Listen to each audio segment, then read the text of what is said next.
Edward Snowden, hero, traitor, man trapped in an airport. Is a man trapped in an airport. Has been for weeks. We know we're talking about the whistleblower of the NSA spying program on all of us and many people in the world. He's the one who started in Hong Kong. He flew to Russia. Has been seeking asylum. He's been asking anybody who will take him to give him asylum. Now, Vladimir Putin said that Russia would not give him permanent asylum unless he guaranteed that he would stop revealing secrets. And apparently he wasn't ready to do that.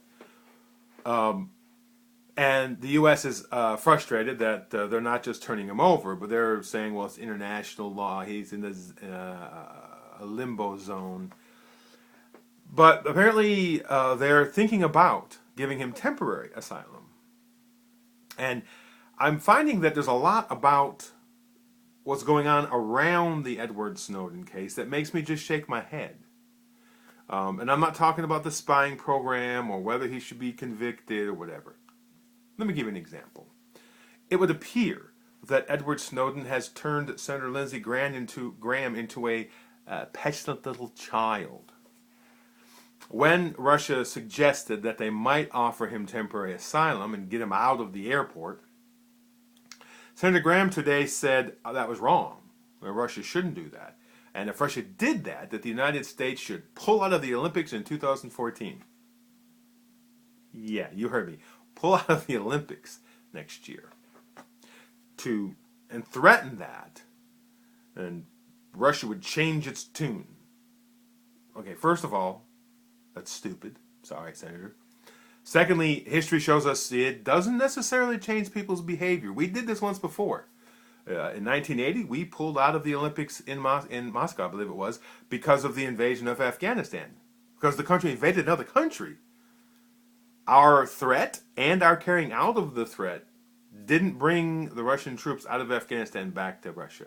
It didn't change anything. All it did was our hard-working athletes sat on the sidelines in this one. So, Senator, I don't understand why you think that's going to work. And more importantly, what I keep hearing from you and from others in the government is this attitude that the world needs to do what we want them to do. It's, how dare you? It's like we're a bunch of spoiled children.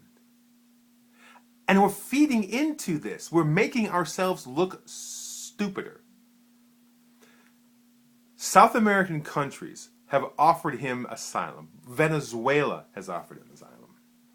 Why? Because they're so great on human rights? No.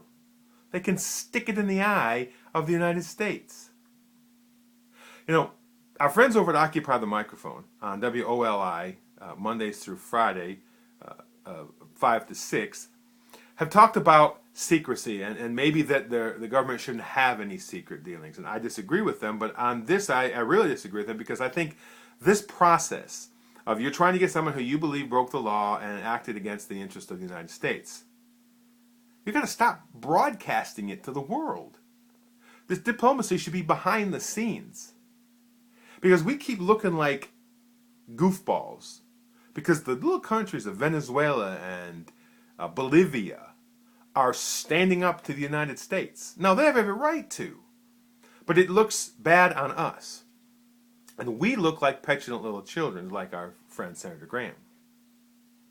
But also, another interesting or weird turn of events here is that Edward Snowden has stated that the reason he did this, he didn't reveal secrets that would hurt agents in the field. He didn't jeopardize, as far as I can tell, any human lives. He showed a program that was wrong. And he said he did this because human rights are important, civil rights are important, that they're universal, and governments have to protect them and not violate them.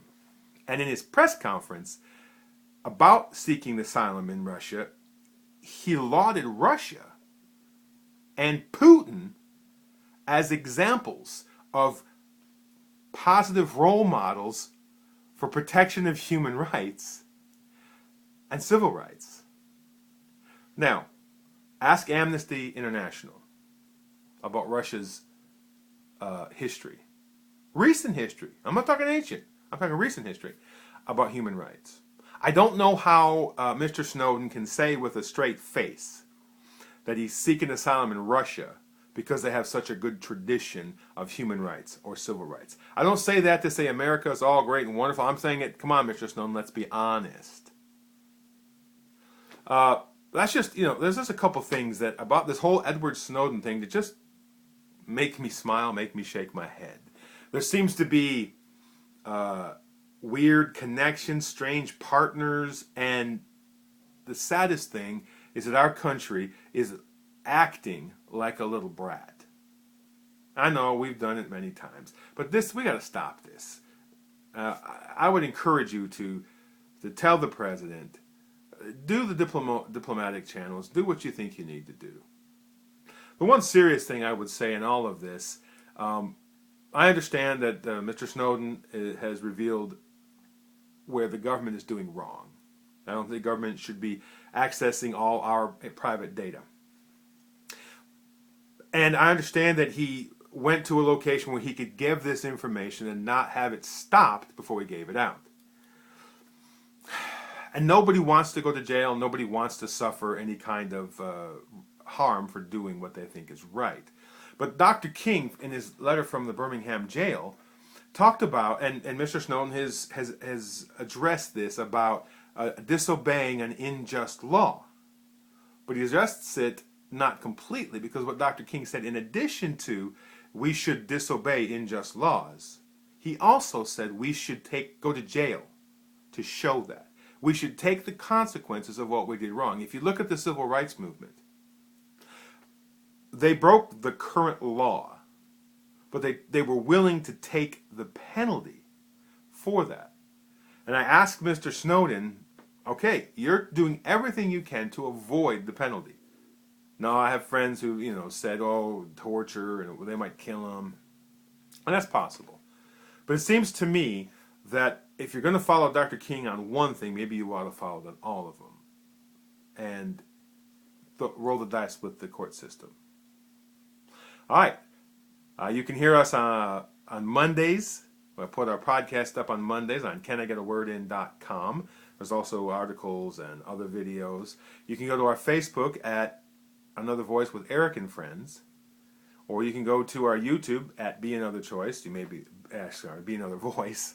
Or our Twitter at Be Another Voice. All right, until next week, go out in your community and make a difference.